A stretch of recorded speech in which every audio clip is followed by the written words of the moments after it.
Alhamdulillah. Assalamualaikum warahmatullahi wabarakatuh. Selamat datang Ummahat yang dirahmati Allah. Selamat datang di ruang ngaji ke-22 di Komunitas Bahagia Mengaji.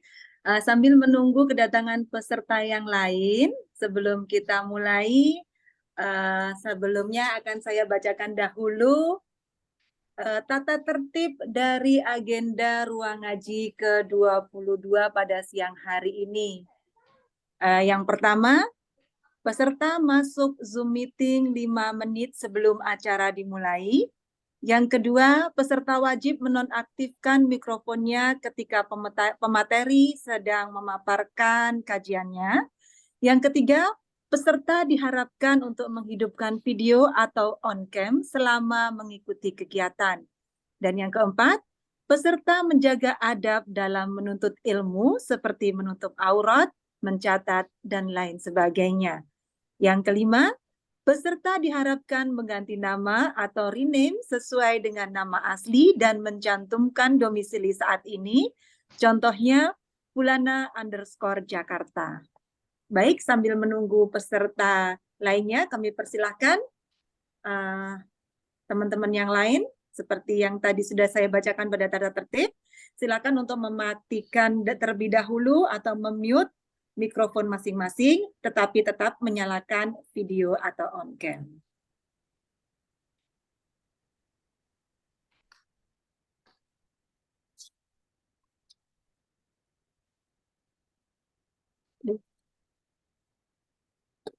Assalamualaikum warahmatullahi wabarakatuh.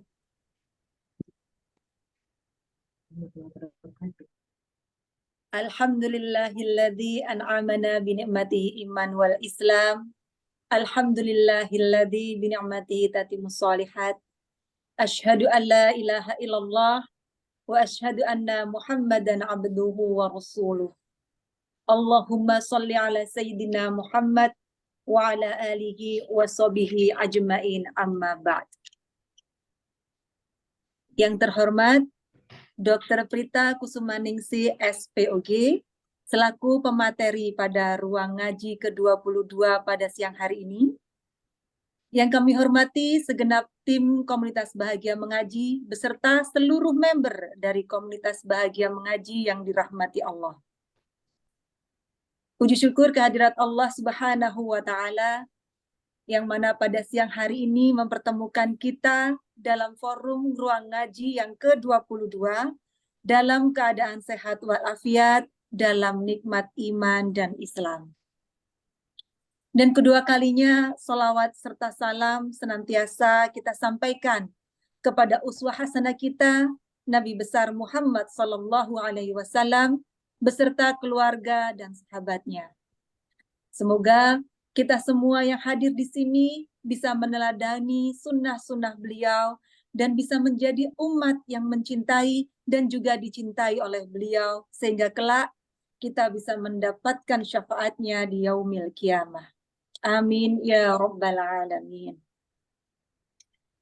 Sebelum kita memulai acara pada siang hari ini, perkenalkan saya Sulistianingsih, domisili Manokwari, Papua Barat.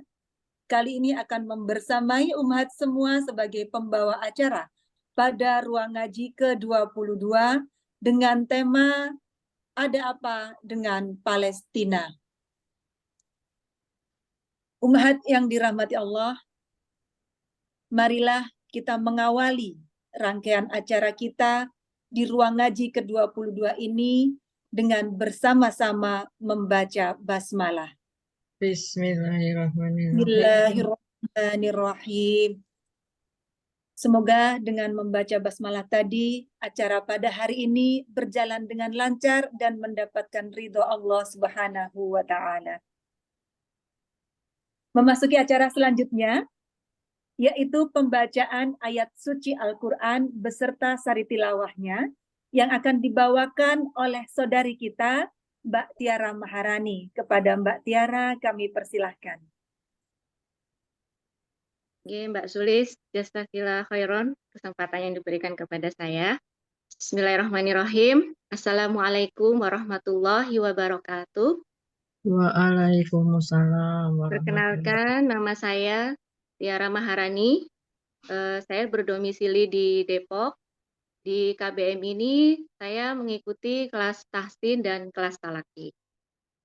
Pada kesempatan hari ini, di ruang ngaji ini, saya akan membacakan beserta sari tilawahnya surat Al-Isra ayat 1 sampai dengan 7. Silakan ibu-ibu bisa membuka Al-Qur'annya, atau mungkin yang tidak ada bisa menyimak bacaan dari saya. A'udzu billahi minasy syaithanir rajim. Bismillahirrahmanirrahim. Subhanalladzi asra bi'abdihi laylam minal masjidil haram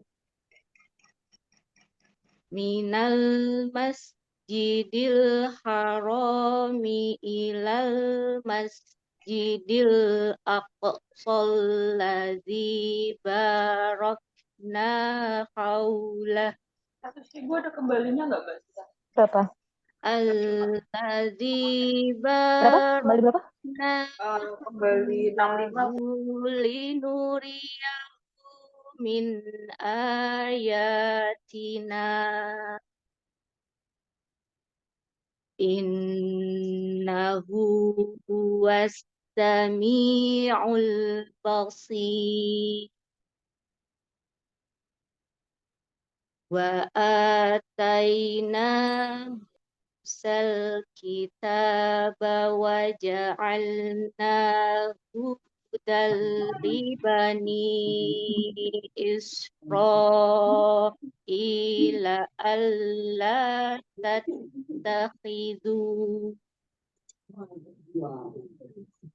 alla tattakhidhu min duni wakila. Dzurriyyata man hamalna ma'anu innahu kana 'abdan syakura. Wa qadayna ila bani Israila fil kitabi latufsidunna fil ard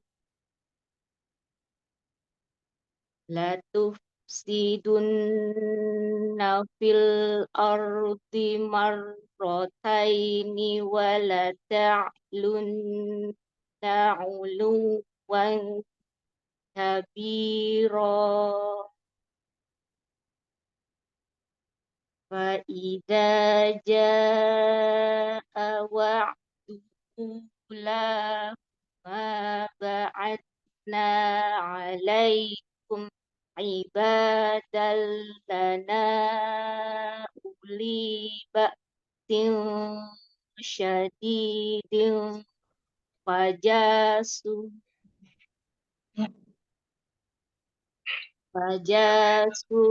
khilal diyar wa kana wa'dam maf'ula. Summa radadna lakumul karrata 'alaihim wa amdadnakum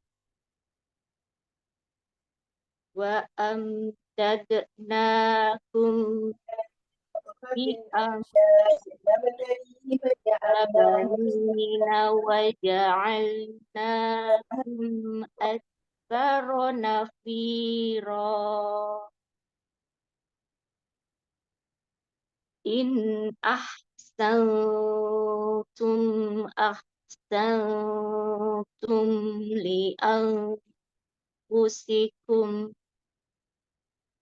wa in asatum falaha wa idza jaa wa'dul akhirati liyasu'u wujuhakum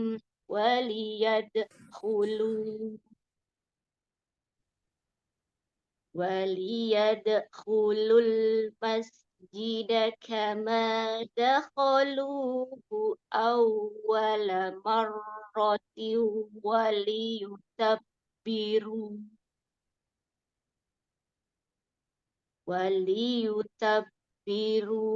ma'alau tatbira. Shadaqallahul azim. Aku berlindung kepada Allah dari godaan setan yang terkutuk. Dengan nama Allah yang Maha Pengasih, lagi Maha Penyayang. Maha suci Allah yang telah memperjalankan hambanya Muhammad pada malam hari dari Masjidil Haram ke Masjidil Aqsa yang telah kami berkahi sekelilingnya, agar kami memperlihatkan kepadanya sebagian tanda-tanda kebesaran kami. Sesungguhnya Dia Maha Mendengar, Maha Melihat. Dan kami berikan kepada Musa kitab Taurat, dan kami jadikannya petunjuk bagi Bani Israel dengan firman, janganlah kamu mengambil pelindung selain aku. Wahai keturunan orang yang kami bawa bersama Nuh, sesungguhnya dia, Nuh, adalah hamba Allah yang banyak bersyukur. Dan kami tetapkan terhadap Bani Israel dalam kitab itu, kamu pasti akan berbuat kerusakan di bumi ini 2 kali. Dan pasti kamu akan menyombongkan diri dengan kesombongan yang besar. Maka apabila datang saat hukuman bagi kejahatan yang pertama dari kedua kejahatan itu, kami datangkan kepadamu hamba-hamba kami yang perkasa, lalu mereka merajalela di kampung-kampung. Dan itulah ketetapan yang pasti terlaksana. Kemudian kami berikan kepadamu giliran untuk mengalahkan mereka. Kami membantumu dengan harta kekayaan dan anak-anak. Dan kami jadikan kamu kelompok yang lebih besar. Jika kamu berbuat baik, berarti kamu berbuat baik untuk dirimu sendiri. Dan jika kamu berbuat jahat, maka kerugian kejahatan itu untuk dirimu sendiri. Apabila datang saat hukuman kejahatan yang kedua, kami bangkitkan musuhmu untuk menyuramkan wajahmu. Lalu mereka masuk ke dalam masjid, Masjidil Aqsa. Sebagaimana ketika mereka memasukinya pertama kali, dan mereka membinasakan apa saja yang mereka kuasai. Maha benar Allah dengan segala firman. Wassalamualaikum warahmatullahi wabarakatuh. Waalaikumsalam warahmatullahi wabarakatuh. Sadaqallahul azim wa balagha rasuluhul karim wa nahnu ala dzalika minasyahidin. Jazakillah khairan kepada Mbak Tiara yang sudah membacakan ayat suci Al-Quran beserta salib tilawahnya. Semoga Allah melimpahkan pahala bagi yang membaca dan juga kita semua yang mendengarkan. Memasuki acara selanjutnya yaitu pembacaan doa. Kepada ummahat semua, kami persilahkan untuk menundukkan kepala sejenak demi kelancaran dan juga keberkahan dari acara kita pada siang hari ini. Untuk pembacaan doa akan dibawakan oleh Mbak Upi. Kepada Mbak Upi, kami persilahkan. Terima kasih Bu Suis. Assalamualaikum warahmatullahi wabarakatuh. Bunda, Waalaikumsalam. Ibu, Mbak sekalian yang dirahmati Allah, marilah sejenak kita bersama-sama menundukkan kepala, merendahkan hati, bermunajat kepada Allah Tuhan Yang Maha Esa, agar kegiatan siang ini diberikan kelancaran, diberkahi dan mendapatkan ridho Allah. A'udzu billahi minasyaitonir rajim. Bismillahirrahmanirrahim. Alhamdulillahirabbil alamin. Hamda yuwafi ni'amahu wa yukafi'u mazidah. Ya Rabbana lakal hamdu kama yanbaghi li jalali wajhika karimi wa azimi sultani.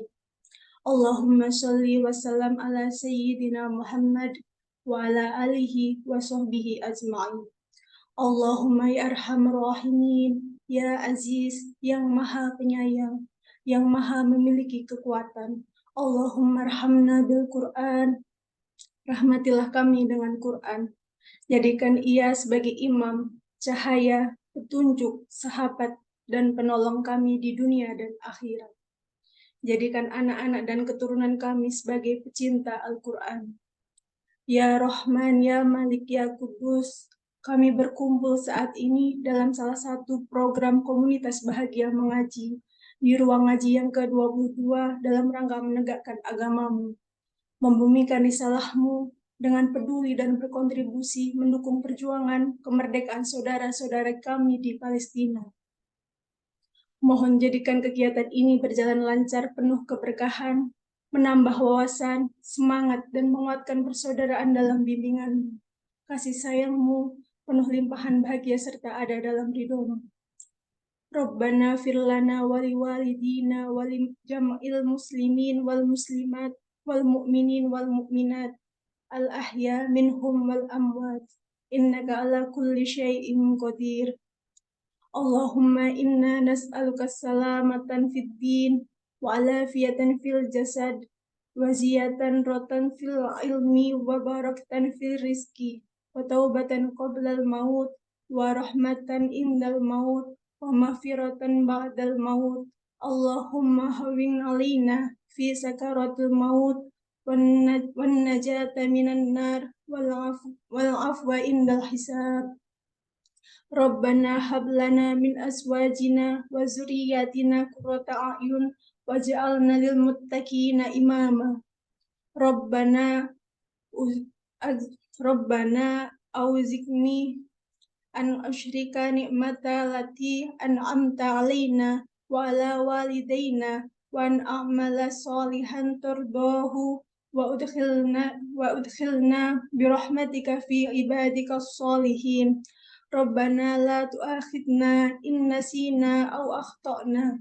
Rabbana wa la tahmil alaina isran kama hamaltahu 'alal ladina min qablina. Rabbana wa la tuhammilna ma la taqata lana bih. Wa'fu 'anna waghfir lana warhamna anta maulana fansurna 'alal qaumil kafirin. Allahumma mansurna mujahidin fi Palestin. Allahumma mansurna mujahidin fi Palestin. Allahumma mansurna mujahidin fi Palestin. Allahumma mansurna mujahidin fi kulli makan. Rabbana zalamna anfusana wa illam taghfir lana wa tarhamna lanakunanna minal khasirin. Rabbana atina fid dunya hasanah wa fil akhirati hasanah wa qina azabannar. Ya Tuhan kami, karuniakanlah kami kebahagiaan di dunia dan di akhirat kelak. Hindarkanlah kami dari azab api neraka. Subhana rabbika rabbil izzati amma yasifun. Wassalamun alal mursalin. Walhamdulillahi rabbil alamin. Wassalamualaikum warahmatullahi wabarakatuh. Waalaikumsalam warahmatullahi wabarakatuh. Demikian tadi pembacaan doa yang sudah dibawakan oleh Mbak Upi. Jazakillah khairan kepada Mbak Upi. Semoga Allah mengijabah semua doa-doa yang kita langitkan, dan semoga acara pada hari ini penuh keberkahan dan berjalan dengan lancar. Amin ya Rabbal Alamin. Baik, ummahat yang dirahmati Allah, sebelum kita mulai acara inti kita pada siang hari ini, mumpung masih pada segar dan masih penuh dengan semangat, kita akan mengadakan sesi foto bersama. Kali ini sesi fotonya akan ada 3 slide, jadi kita take 3 kali. Kami persilakan kepada sahabat Salihah untuk membuka kameranya terlebih dahulu dan silakan menyiapkan senyum terbaiknya. Atau mungkin yang ingin membenarkan jilbabnya, kami persilakan terlebih dahulu. Baik, kita akan segera memulai pada hitungan ketiga. 1, 2, 3. Slide berikutnya. 1, 2, 3. Slide yang terakhir. 1, 2, 3. Alhamdulillah. Terima kasih kepada ummahat yang sudah hadir dalam ruang ngaji ke-22 Komunitas Bahagia Mengaji pada siang hari ini. Dan sebelum kita memulai ke acara inti, sebelumnya akan saya jelaskan sedikit mengenai program-program yang ada di Komunitas Bahagia Mengaji. Komunitas Bahagia Mengaji memiliki program rutin, diantaranya program pekanan, yaitu Khatam Bersama yang diadakan tiap hari Jumat.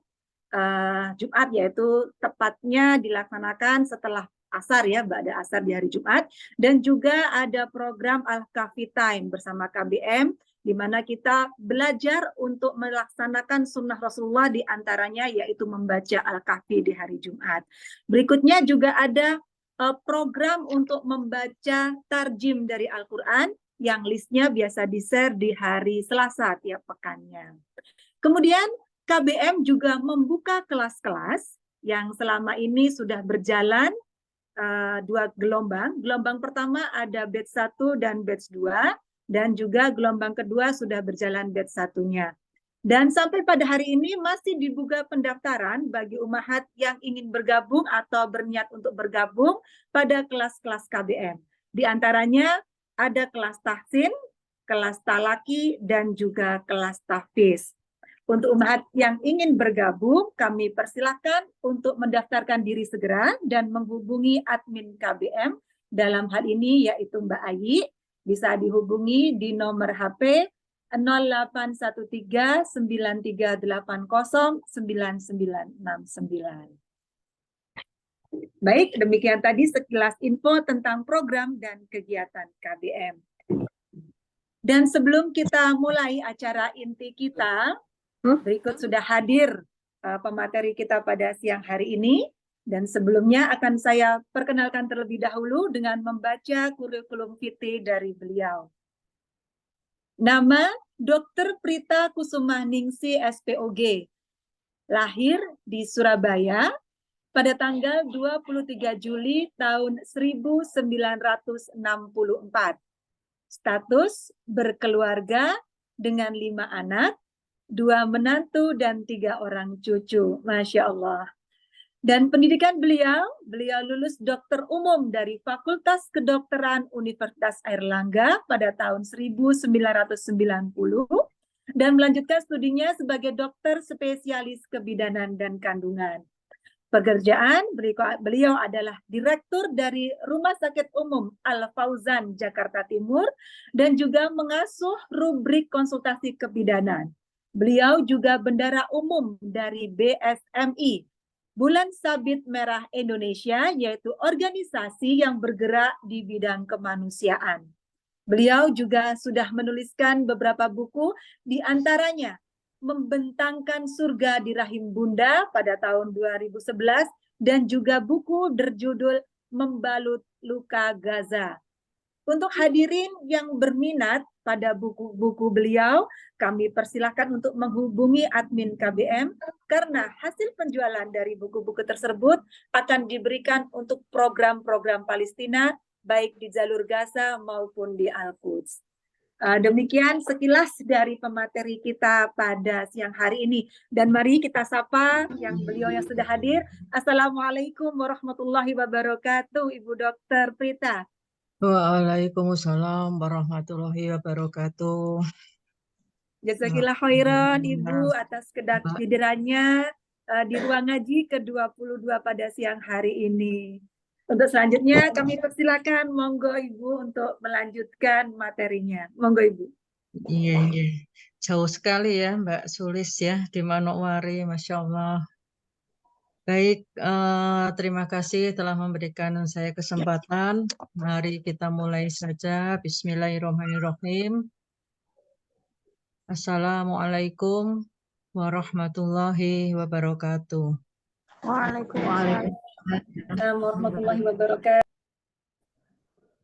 Alhamdulillah, kita panjatkan puji syukur kehadirat Allah Subhanahu wa Ta'ala yang telah memberikan kita kesempatan dan juga kemudahan untuk saling bertemu. Meskipun kita terpisahkan jarak ribuan kilometer, ada yang dari Sumatera Utara, ada yang dari Papua, dari Jawa, Kalimantan, Masya Allah ya. Ini perlu kita syukuri.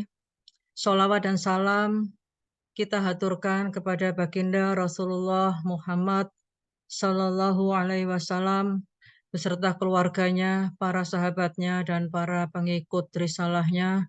Semoga kita semua yang hadir di sini masih tercatat sebagai pengikut risalah dari Nabi kita Muhammad. Mula-mulanya saya dihubungi oleh Bu Ina dari Bengkulu. Terima kasih Bu Ina telah membawa saya dalam sebuah komunitas yang insya Allah kegiatannya sangat bermanfaat. Semoga ini menjadi suatu majelis yang mulia. Jadi beberapa lamanya saya berkomunikasi dengan beliau. Dan karena ini kita sedang prihatin ya dengan masalah yang sedang dialami oleh saudara kita di Palestina, maka permintaan beliau agar saya memberikan sharing tentang Palestina, ya saya segera mengiyakan. Semoga apa yang saya berikan bisa menambahkan manfaat, bukan hanya bagi ibu-ibu semua, tetapi juga untuk saya sendiri ya. Karena pada dasarnya kita semua ini sedang mengaji. Saya izin untuk share screen.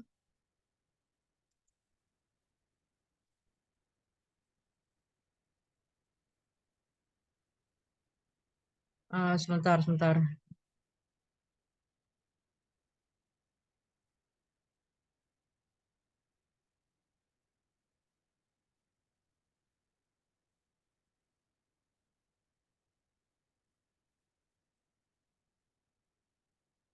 Baik, jadi materi ini saya beri judul dengan Selamatkan Generasi Penerus Palestina.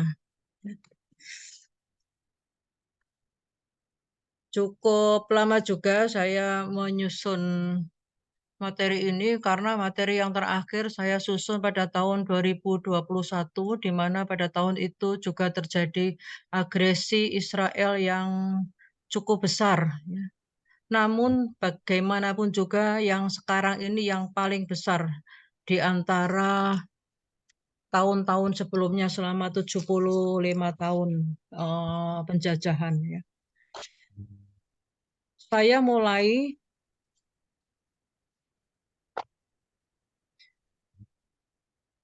maaf, apakah slide-nya sudah ganti? Sudah. Oh, sudah, Ya, yaudah. sudah. Alhamdulillah ya. Jadi apa yang terjadi sekarang dialami oleh saudara-saudara kita di Palestina, khususnya di Gaza, ini adalah sebuah genosida. Apakah genosida itu? Yaitu pembunuhan satu generasi. Kita lihat ya. Secara definisi, genosida adalah pembantaian besar-besaran dengan maksud memusnahkan suatu bangsa. Dan apa yang terjadi di Gaza itu sudah memenuhi syarat-syarat itu. yaitu kita lihat pembunuhan terhadap wanita, bayi, dan anak ya, secara masif.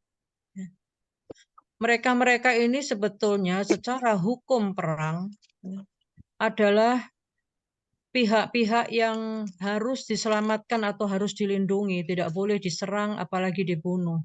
Tetapi yang kita lihat adalah sebaliknya, yaitu wanita, bayi, dan anak justru porsinya terbesar. Lebih dari setengah mereka yang gugur itu adalah wanita, bayi, dan anak. Ya. Lalu ditambah lagi dengan penghancuran sekolah dan universitas, sehingga terputuslah pendidikan. Ya. Kalaupun ada anak yang masih hidup, maka dia akan terputus pendidikannya. Ya. Setelah itu beranjak penyerangan ke rumah sakit dan tenaga medis. Ya. Sehingga menyebabkan bergugurannya para tenaga medis dan hancurnya rumah sakit, maka makin terputuslah generasi itu. Sekarang mereka beranjak lagi ke pembunuhan para jurnalis, sehingga kita terhalang untuk mendapatkan informasi yang sebetulnya. Informasi yang benar apa sih yang terjadi di Gaza, itu sebetulnya kita bergantung dari para jurnalis atau wartawan perang yang gagah berani, mereka masuk ke dalam medan perang dan mengabarkan kepada kita. Nah, ini update kondisi terkini ya. Jadi Bu Ina ini sudah berapa hari menagih, tapi saya bilang, Bu Ina sebentar Bu, saya mau yang paling update ya. Jadi sampai dengan tanggal 13 November itu tercatat 11.180 yang syahid. Ya. Di gambar sebelahnya kita lihat, ya, dari 11.180 itu 6.368 adalah wanita dan anak. Jadi lebih dari setengah. Ya. Sementara itu ada 28.200 yang terluka, 1,5 juta pengungsi. Sedangkan penduduk Gaza itu hanya 2.400.000. Ya. Oh ya, ini belum termasuk mereka yang hilang ya. Hilang dalam arti belum ditemukan karena tertimbun dalam reruntuhan. Ya, seperti kita lihat banyak di media-media sosial atau di televisi. Ya. Yang dibom adalah pemukiman-pemukiman sipil yang berupa gedung-gedung bertingkat apartemen sehingga langsung ambles begitu saja. Tentu saja ribuan itu yang masih belum ditemukan karena tim penolong hanya mengandalkan alat-alat bantu yang sederhana. Dengan melihat hal ini, ya, kita hanya bisa mengucap hasbunallah wa ni'mal wakil. Ya. Kita hanya menyandarkan pertolongan kepada Allah. Ya. Kenapa wanita? Karena wanita ini nanti yang akan menurunkan generasi selanjutnya. Ya. Kalau saya bandingkan dengan Fir'aun, Fir'aun dulu karena ketakutannya akan adanya orang yang akan mensubversi dirinya, ya, maka dia bunuh semua bayi laki-laki.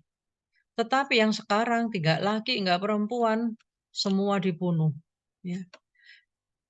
Dulu Fir'aun juga masih membunuh bayi laki-laki, tetapi ada satu bayi laki-laki yang justru diselamatkan dan justru tinggal di istananya. Begitulah skenario Allah. Ya. Nah, sekarang saya mau ke sejarah dulu. Ya. Sebetulnya Story of Palestine ini sebuah lagu.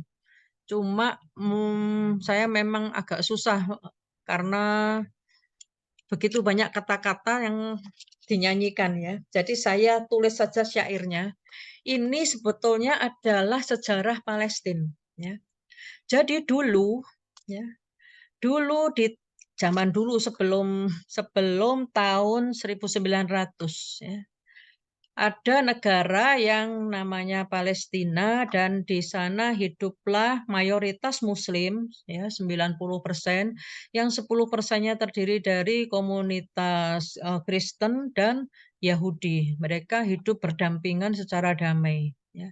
Di saat itu mereka merupakan bagian dari Kekaisaran Turki Utsmani atau Ottoman Empire ya. Nah, kemudian datanglah Zionis dengan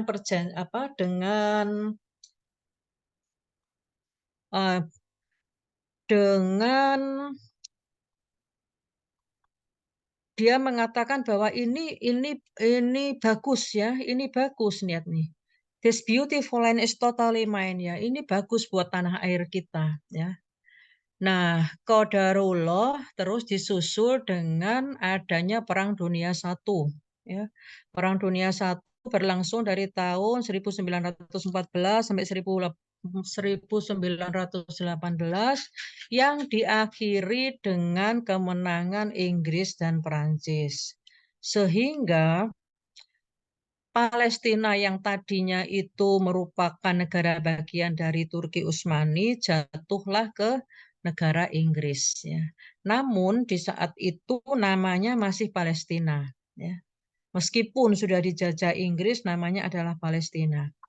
Nah, kemudian Inggris ini menerima pengungsi-pengungsi dari bangsa Yahudi yang dia datang dari Jerman ya, karena pada saat itu ada Holocaust, yaitu pembasmian bangsa Yahudi oleh Hitler ya.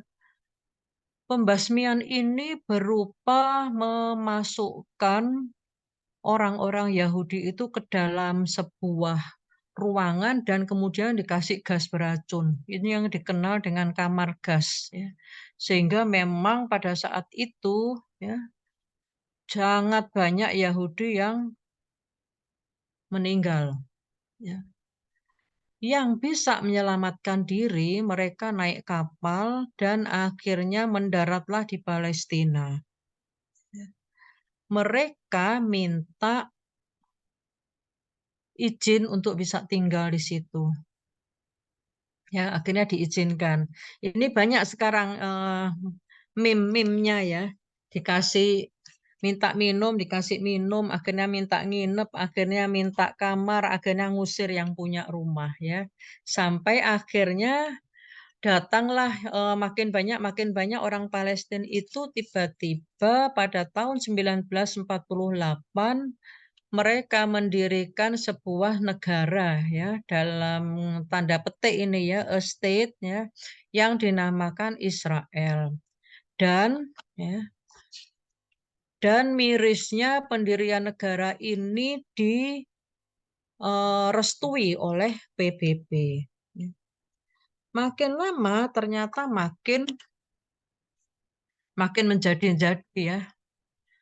Mereka si Yahudi ini melakukan pengusiran kepada penduduk Palestina ya. Jadi tadinya minta minum, dikasih minum, minta kamar, dikasih kamar, satu minta dua, akhirnya minta seluruh rumahnya dan akhirnya yang punya rumah malah diusir.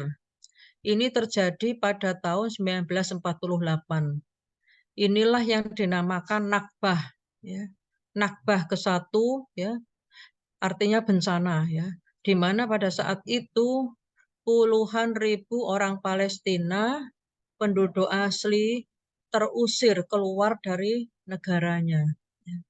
Sekarang mereka itu banyak berada di bagian utara, ya, di Lebanon, ya, pengungsian. Masih ada sampai sekarang kamp-kamp pengungsian itu. Ya. Nah, itulah. Dan sampai sekarang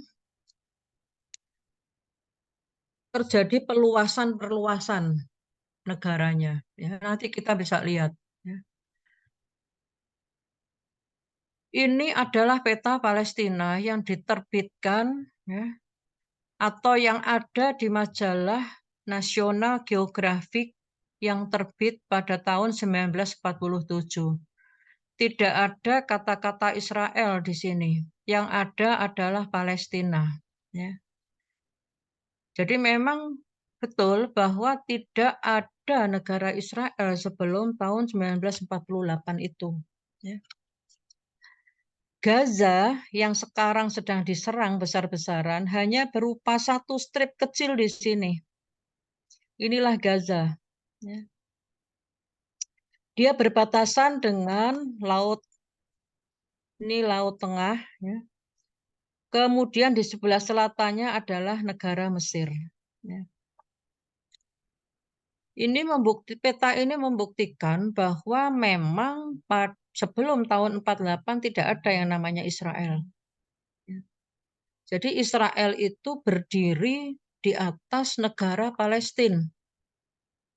Hanya saja direstui oleh PBB. Karena itu ada istilah ya. Israel itu bapaknya Amerika, ibunya Inggris, atau dibalik boleh, karena sekarang netizen itu menyebut Amerika itu Mama Rika ya. Jadi ibunya Amerika, bapaknya Inggris boleh ya. Dan bidannya yang melahirkan, yang membantu melahirkan itu adalah PBB. Ya. Begitulah kisahnya. Ya. Jadi ini untuk menyamakan pandangan kita dulu, ya, karena mungkin saja masih ada yang masih belum jelas gimana sih sebetulnya itu gitu ya. Bagaimana sih sebetulnya apa benar ini gara-gara Hamas begitu. Nah, di masa itu Indonesia masih dijajah oleh Jepang sampai merdeka tahun 1945. Dan ada Undang-Undang Dasar. Jadi ketika merdeka tanggal 17 Agustus, Undang-Undang Dasarnya dibuat tanggal 18 Agustus, di mana pembukaannya, alinea pertamanya adalah bahwa sesungguhnya kemerdekaan itu ialah hak segala bangsa. Dan oleh sebab itu, maka penjajahan di atas dunia harus dihapuskan karena tidak sesuai dengan peri kemanusiaan dan peri keadilan. Ini dijadikan alinea pertama karena bangsa Indonesia saat itu masih merasakan betapa pedihnya penjajahan itu. Dan negara yang mengakui kemerdekaan Indonesia pertama kali adalah Palestina.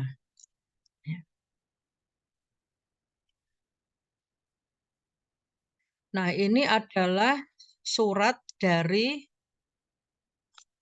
Arthur James Balfour. Yang tadi di lagu itu disebut seorang guys dengan brewokan ya. Dia itu minta sebidang tanah ya untuk mengumpulkan orang Yahudi dalam sebuah gerakan yang namanya Zionisme. Ya. Jadi Zionis itu adalah gerakan untuk mengumpulkan orang Yahudi yang tersebar di seluruh dunia untuk datang ke Bukit Zion ya, yang ada di Palestina. Jadi namanya gerakan Zionisme. Ya. Itulah ininya, asal mulanya. Dulu ya, ketika Palestina itu masih berupa negara, ya, orang-orang yang mau masuk ke Palestina harus punya visa. Termasuk si Shimon Peres ini. Shimon Peres ini adalah Perdana Menteri Israel. Saya lupa dia Perdana Menteri yang keberapa. Artinya si orang ini dulu kalau mau masuk ke Palestina harus minta visa. Sekarang kondisinya terbalik. Ya.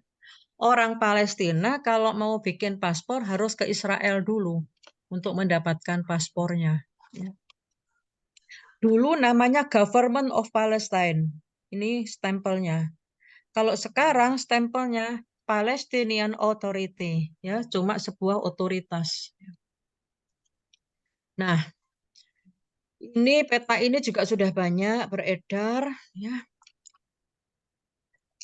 Di tahun 46 ya, sebelum adanya Israel, kan memang sudah ada orang Yahudi sudah ada, tapi hanya 10%. Yang hijau adalah tanah Palestina, yang putih adalah tanah Yahudi. Artinya berkumpulnya komunitas-komunitas Yahudi itu di tempat putih. Ya. Terus kemudian ketika terjadi di tahun 48 itu dibagi dua. Kalau dibagi dua jadinya begini, Palestina terpecah. Ya. Ini jalur Gaza di sini nih. Nah ini Gaza. Ternyata setelah dibagi dua, bukannya dia itu taat dengan pembagian yang seperti ini, dia merambah kemana-mana. Ini di tahun 1960-an. Makin kecil lagi areal Palestina. Di tahun 2000 makin kecil lagi. Jadi ini diperkirakan hanya 15% saja, bahkan sekarang kurang. Ya, karena pemukiman-pemukiman ilegal yang didirikan oleh Israel dengan mengusir penduduk, kemudian dia membangun perumahan, itu berjalan terus secara masif. Sehingga terakhir itu seperti ini. Ya. Jadi ini Gaza yang di sini. Ya. Yang di sini namanya tepi barat atau West Bank, ya, dan disinilah letaknya Masjidil Aqsa. Jadi antara Gaza dan Masjidil Aqsa ini terpisah jarak kira-kira 75 kilo. Sehingga orang Gaza pun itu punya cita-cita untuk bisa sholat di Masjidil Aqsa. Karena itu kita banyak dengar ya, sekarang ini banyak melek ya Hamas, dan ada satu juru bicaranya ya, yang sekarang menjadi idola ya. Beliau mengatakan jagalah wudhu kalian. Kalau batal, wudhulah lagi. Batal lagi, wudhulah lagi.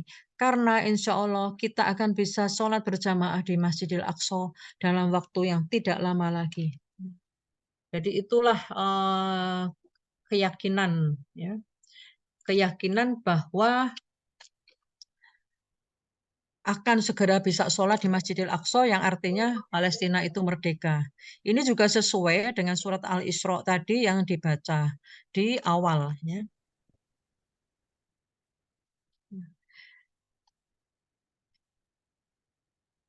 Setelah 7 Oktober terjadi, yaitu penyerangan Israel oleh Hamas, ya, ternyata Israel menganggap itu adalah pemicu, ya. Dan tidak sedikit juga orang-orang yang menganggap ini gara-gara Hamas. Ya. Hati-hati, ya. Sekarang ini perang media sosial sangat gencar, ya. Kita harus pandai-pandai, harus kita kuasai sejarah, ya. Yang benarnya bagaimana, karena mereka sangat pandai memanipulasi dan memutarbalikkan fakta, ya. Dia bilang ini gara-gara Hamas nyerang kami duluan di tanggal 7 Oktober. Kalau enggak bakalan terjadi kayak begini. Ya, dia lupa padahal dia sudah menjajah ya, Palestina itu semenjak tahun 48.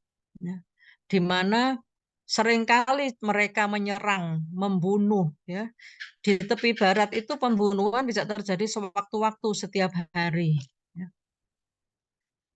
Nah, dari tanggal 7 Oktober sampai sekarang, tanggal 14 November, ya, yang terjadi adalah kejahatan perang. Ya. Ini adalah poin-poin atau contoh tindakan yang dianggap sebagai kejahatan perang yang diambil dari Konvensi Jenewa. Ya. Lihat aja, semua ini sudah dilakukan oleh Israel. Ya. Warga sipil, ya, penyiksaan atau perlakuan yang tidak manusiawi ini terjadi di orang-orang Palestina yang ditahan oleh Israel, baik di tepi barat maupun dari Gaza. Ya. Kemudian penggunaan senjata kimia, ya, biologis atau nuklir ini mereka sudah ngancam-ngancam. Ya. Kita serahkan kepada Allah. Ya. Insya Allah Allah akan melindungi Palestina. menggunakan senjata-senjata yang dilarang berdasarkan hukum internasional, ya. Kemudian tidak proporsional, ya. Tidak membedakan antara militer dan warga sipil, pengusiran, ya. Menyerang fasilitas kesehatan, personel medis yang mereka ini sebetulnya dilindungi oleh hukum kemanusiaan internasional, ya. Ini contohnya. Sebetulnya lebih banyak lagi. Saya ambil dua-dua saja, ya. Membunuh bayi dan anak-anak, ya. Membunuh bayi dan anak-anak, ya. Ini masih dalam kondisi berpelukan, ya. Menghancurkan pemukiman sipil, ya. Kita lihat bahwa orang-orang Gaza karena blokade, ya, mereka itu kan diblokade, tidak boleh keluar, nggak bisa keluar. Semau kita seperti pengen ke Singapura, ya, pengen ke Penang, berobat ke Penang, ya. Kadang ke Singapura, pulang pergi nggak nginep, ya, seperti Jakarta Surabaya gitu aja, itu nggak bisa di sana. Menghancurkan pemukiman sipil, ya, dengan kondisi yang sangat-sangat tidak seimbang, ya. Dan ingat, mereka beraninya main perang udara, nggak berani darat, ya. Mengepung lembaga pendidikan, ya, ini sekolah, bahkan sekolah PBB pun dibom, Pak. PBB memang sudah nggak punya gigi, ya, PBB itu. Sekolah yang didirikan oleh PBB itu dibom. Ini bekasnya lubang bom, ini halamannya ini. Namanya anak-anak, mereka berusaha menghibur diri, mereka main perosotan di lubang bekas bom itu. Anak-anak ini semenjak lahir sudah dalam masa penjajahan, ya. Mereka semenjak lahir sudah dalam kondisi terjajah. Jadi mereka berusaha dengan dunianya sendiri untuk tetap bisa waras, ya, dengan bermain dengan apa yang ada. Kemudian Islamic University of Gaza, ini universitas terbesar di Gaza, ya, sekarang hancur seperti ini. Ini kan memutus pendidikan namanya. Kalau dulu tahun 2010, serangan tahun 2009, dan qadarullah Allah mengizinkan kami BSMI dan saya termasuk dalam tim BSMI untuk datang ke Gaza, ya, dan termasuk berkunjung ke Islamic University of Gaza ini. Pada tahun itu yang dihancurkan hanya laboratorium dan perpustakaan. Itu pun sebetulnya yang vital dari sebuah universitas. Apa yang paling vital? Kan laboratorium dan perpustakaan. Yang dihancurkan itu. Kalau sekarang seluruh gedung dihancurkan, nggak bisa dipakai. Rumah ibadah. Ada 70 masjid yang hancur dan 4 gereja, ya. Jadi jangan dikira di Gaza itu hanya orang Islam, tidak. Memang mayoritas Muslim, tetapi ada orang Islam dan ada orang Yahudi juga. Mereka ini yang memang warga Gaza dari asli, ya. Dan mereka tidak ikut dengan gerakan Zionisme itu, ya. Karena itu kita lihat di media-media, ya, orang Kristen pun berteriak-teriak protes. Orang Yahudi pun berteriak-teriak protes atas tindakan yang dilakukan oleh Israel ini. Rumah sakit sebagai fasilitas medis ini sebetulnya pelanggaran, ya. Kejahatan perang ini. Ini rumah sakit Al-Shifa, yaitu rumah sakit terbesar di Gaza, ya. Umpama di Indonesia, di ibu kotanya yaitu Rumah Sakit Cipto Mangunkusumo, itu ini, ya. Karena warga itu percaya bahwa rumah sakit itu adalah tempat yang aman, maka mereka banyak mengungsi di halamannya. Ini pun dibom pada tanggal 10 Oktober. Rumah sakit ini rumah sakit Kristen nih sebetulnya. Rumah sakit Baptis Al-Ahli, ya. Ini sebuah rumah sakit Kristen pada suatu malam dibom mengakibatkan 400 orang syahid seketika di malam itu. Di rumah sakit Syifa ini dulu pada tahun 2010 awal kami datang, kami dinginepkan di rumah sakit Syifa, ya, dengan menempati kamar-kamar pasien yang kosong. Memang tidak nyaman, tetapi itu sengaja ditempuh karena mereka menerima tamu. Jadi bangsa Palestina seperti bangsa Arab pada umumnya sangat menghormati tamu. Mereka khawatir akan keselamatan tamunya, maka semua dokter asing tidur di rumah sakit supaya aman, ya. Dan di antara dokter-dokter asing itu ada juga dokter Amerika, dokter Israel. Mereka itu adalah orang-orang yang tidak setuju dengan tindakan negaranya untuk menyerang membabi buta, ya. Selain rumah sakit, mereka juga menghancurkan ambulan, ya. Ambulan ini kan sudah jelas. Kalau ada lambang bulan sabit merah atau lambang palang merah, itu berarti kesehatan medis, nggak boleh dibom. Tapi membabi buta memang kalau seperti ini. Kita lihat di sini kesimpulannya, ya. 102 vaskes, jadi artinya ada rumah sakit yang kecil-kecil, termasuk klinik, itu dihantam bom. Tenaga medis 136. Tapi ini di pertengahan Oktober ya ini ya. Bukan. 4 November ya, awal November. 25 ambulan hancur. Sehingga saya membaca tadi itu tersisa hanya 9 ambulan di Gaza ini. Ini bangkai-bangkainya seperti ini. Ada ambulan BSMI juga 3 di antaranya, tapi kami belum mendapatkan kabar bagaimana nasibnya, ya. Nah, kemudian penggunaan senjata pemusnah massal dalam hal ini adalah white phosphor atau bom fosfor. Ini kelihatan di sini ya. Bom fosfor ini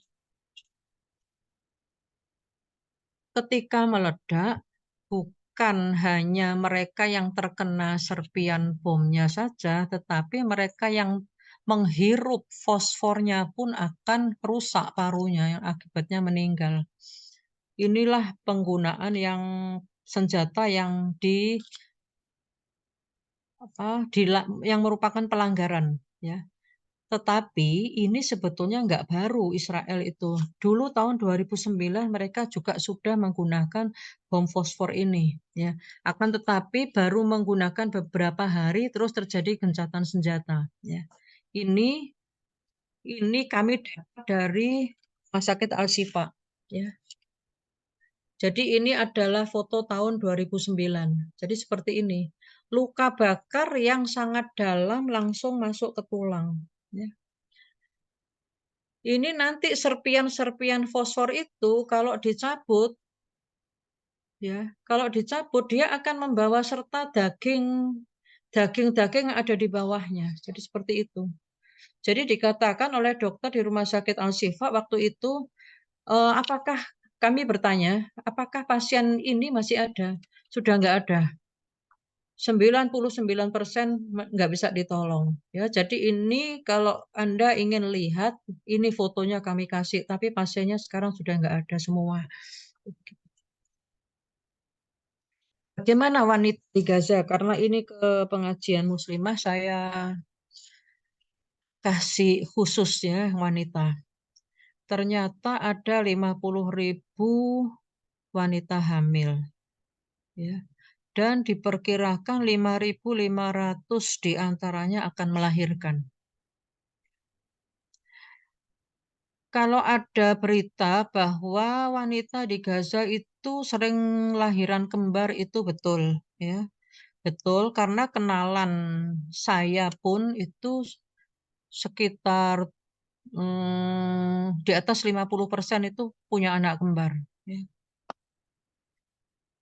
Itu adalah suatu karunia Allah, ya. Suatu karunia Allah untuk memperbanyak generasi, ya.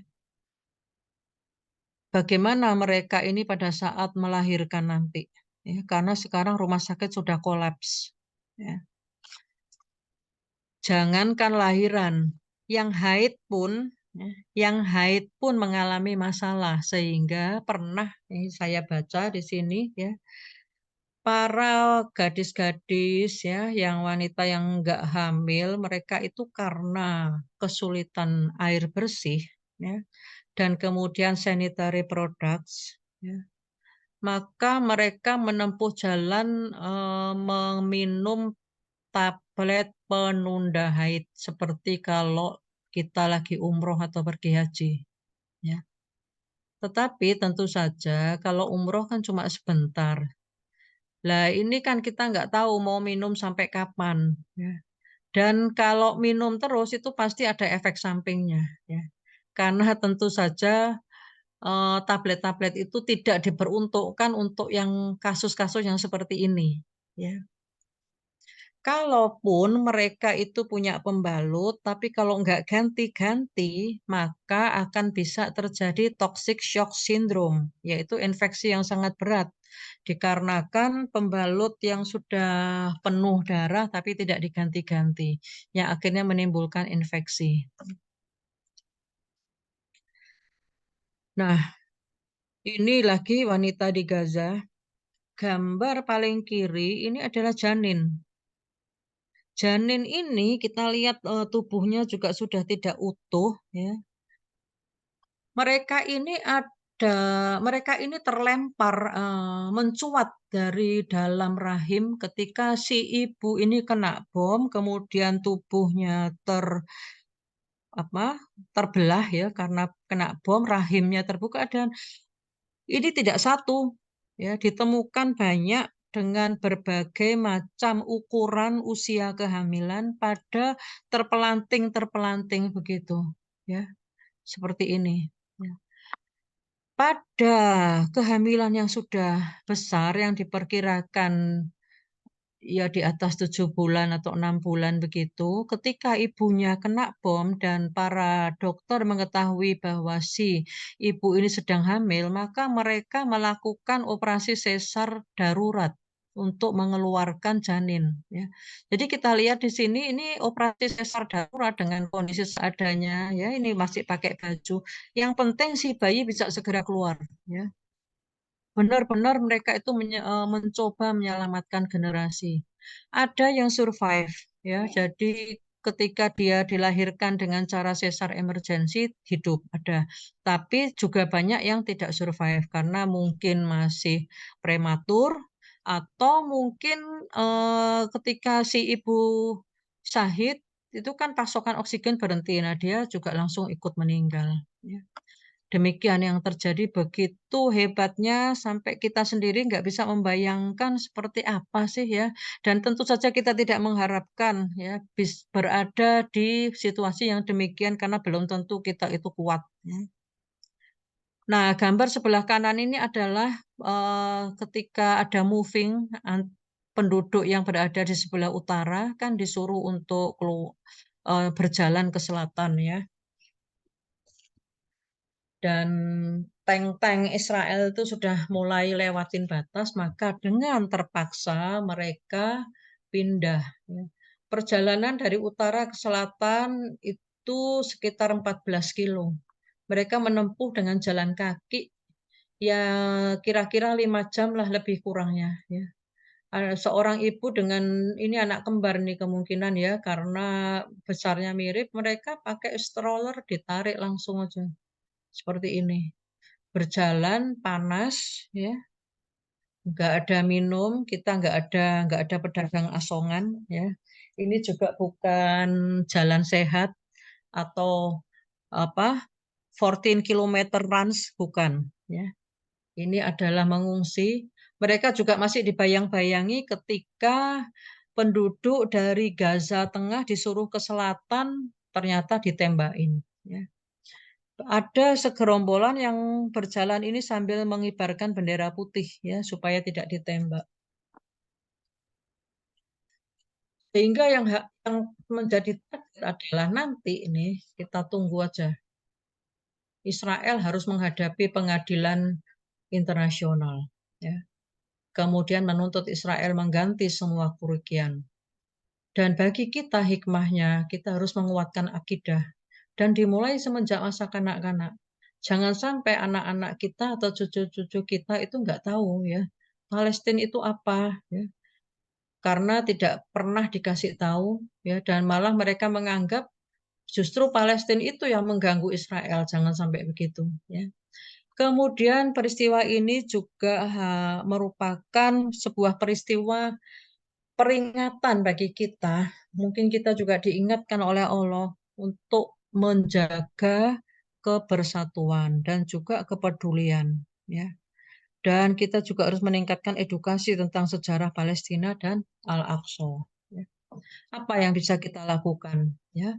Yang pertama, tunjukkan keberpihakan kita, share berita atau info yang benar kepada sekeliling kita, berdonasi kepada lembaga yang terpercaya, melakukan boikot, dan berdoa. Ya. Kalau saya pinjam quotes, kata-kata dari Ustadz Salim Afillah, ya, apa yang bisa kita lakukan? Ya? Kita dengan hati, dengan doa, dengan ilmu, harta, bicara, pena, ya, dengan tenaga, dengan segalanya, dengan jempol kita gunakan medsos kita untuk menunjukkan keberpihakan kita dan pembelaan kita terhadap Palestina sampai merdeka.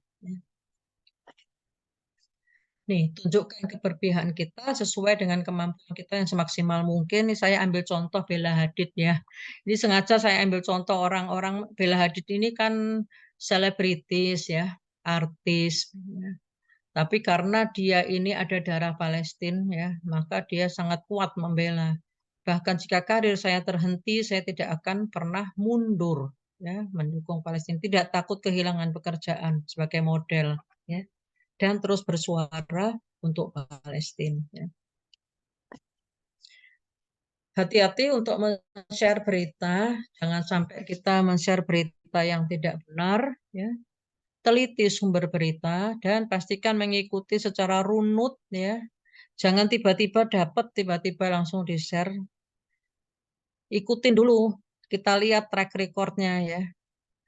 Ingat, penjajah itu melakukan segala cara untuk membelokkan opini ya. Mereka juga bayar influencer ya. Bahkan orang Indonesia pun ada yang terima bayaran untuk menyebarkan berita bohong, memutarbalikkan fakta ya, membuat konten hoax ya. Itu sangat mudah bagi mereka. Kitanya yang harus pinter ya. Bahkan jargon from the river to the sea, Palestine will be free, itu diganti ucapannya sama mereka. Ya. From the river to the sea, Israel, apa itu saya lupa tuh. Tapi diganti syairnya dan mereka nggak merasa salah dengan kayak begitu. Ya. Membuat konten hoax seperti pura-pura diserang di trotoar, tidur telungkup gitu ya. Terus kemudian mereka selfie dengan tidur telungkup seolah-olah mereka menghindari tembakan. Cuma kok ya bodoh gitu loh. Bikin konten begitu kelihatan di sekelilingnya orang-orang sedang berjalan santai, mobil berjalan hilir mudik kan lucu ya. Lalu berdonasi ke lembaga terpercaya. Ya karena saya dari Bulan Sabit Merah Indonesia ya saya kasih tahu aja yang Bulan Sabit Merah Indonesia ya. Ini nomor rekeningnya ya. Semua atas nama Bulan Sabit Merah Indonesia atau nanti bisa dilihat di sini untuk berbagai pilihan berdonasi. Ya. Lalu boikot. Ya. Boikot itu yang paling bisa kita lakukan karena nggak pakai senjata, ya, nggak pakai ngeluarin uang. Cuma perlu mengurangi kenikmatan dan kenyamanan dan kesenangan. Ya, karena apa? Karena kita menghindari makan enak yang biasa makan pizza, yang biasa burger, yang biasa ngopi ya. Ternyata mereka itu adalah pendukung Israel ya. Yang biasa nonton Disney, kehidupan anak kecil itu kan nggak lepas dari Disney ya, termasuk saya juga zaman dulu. Ternyata mereka ini membiayai Israel. Meskipun beberapa cabang McDonald's misalnya, cabang McDonald's Indonesia membuat pernyataan bahwa kami tidak ikut-ikut ya, kami tidak ikut dengan perbuatan McDonald Israel yang memberikan jatah 4.000 roti setiap hari ke tentara. Tapi ya sepanjang dia menggunakan atau menyandang nama McDonald's, maka dia terkena fee tahunan sebagai pemegang waralaba, ya. Nggak bisa ya. Cuma memang jangan sembarang boikot ya, ikutin terus beritanya, dan ini adalah sebuah lembaga yang ketika dia mengeluarkan ini di boikot ya, BDS movement itu berarti dia sudah menyelidiki memang benar ya, memang benar bahwa ada dukungan kepada Israel ya. Apalagi sekarang dikuatkan dengan fatwa MUI ya. Nah, seperti ginilah perumpamaannya, kita minum Coca-Cola, kita ngopi, kita beli pizza, itu digunakan untuk beli senjata-senjata begini ya. Karena Israel itu sekarang juga sudah mengalami kerugian yang sangat besar dengan adanya perang yang banyak kendaraannya yang dihancurkan. Nah, ini ternyata PNG itu juga merupakan penyumbang Israel dan salah satu produknya adalah Pampers. Ya, ini buat yang masih punya anak kecil ya. Jangan pakai yang merek Pampers ya. Pampers itu kan sebetulnya merek tapi akhirnya dipakai untuk semua popok, sekali pakai namanya Pampers ya. Apa efek boykot? Jangan dipikir nggak ada ya, karena boykot ini memang kerjaan kolektif, nggak cukup kalau hanya satu orang ya. Ternyata sahamnya turun, saham Unilever, Nestle, ada lagi Johnson, semua turun. Ini saya tampilkan dua saja. Dan doa. Mohon kepada Allah Subhanahu wa taala agar melindungi rakyat Palestina, diberi kekuatan, kesabaran, ketegaran dan kesehatan.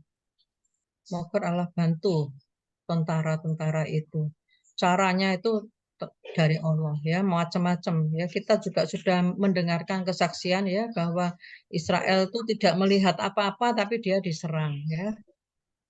Mohon agar Allah melumpuhkan, menghancurkan pihak Zionis. Ini doa-doanya tentu ibu-ibu sudah lebih tahu ya, waktu-waktu afdol ya, sholawat asgil yang artinya adalah orang dolim sama orang dolim itu bertikai ya.